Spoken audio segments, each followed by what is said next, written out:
இன்றைக்கு கொஞ்சம் குழப்பமாகவே இருக்கிறது. எந்த விழா கொண்டாடுவது, யாருக்கு முக்கியத்துவம் கொடுப்பது? தூய கன்னிமரியாவின் மாசற்ற இதயத்துக்கா, அல்லது பதுவை நகர் புனித அந்தோனியாருக்கா?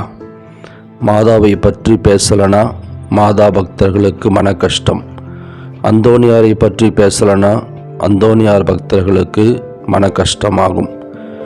இந்த இருவருக்குமே நெருக்கமான ஒருவர் இயேசு கிறிஸ்து.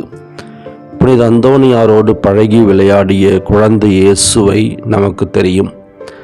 அன்னை மரியாவோடு குழந்தையாய் பழகி விளையாடிய இயேசுவை பற்றி மாதாவுக்கும் நன்கு தெரியும். ஆனால் 12 வயது எட்டிய இளைஞன் இயேசு முதிர்ச்சி பேச்சு பேசும்போது மாதாவுக்கு புரியலை. அதிர்ச்சி அடைந்தார். என் மகனா இப்படி எதிர்த்து பேசுகிறான்? வேதனைப்பட்டிருப்பாள். இருப்பினும் மனதில் இருத்தி சிந்திக்க தொடங்கினாள். ஏற்றுக்கொண்டார். பெற்றோரை, உங்களது பிள்ளைகளின் பேச்சு, செயல்கள், சிந்தனை மாறும்போது கவலை கொள்ள வேண்டாம், அதிர்ச்சி அடைய வேண்டாம். அவர்கள் வளர்கிறார்கள். கூடவே இருங்கள், ஊக்குவியுங்கள்.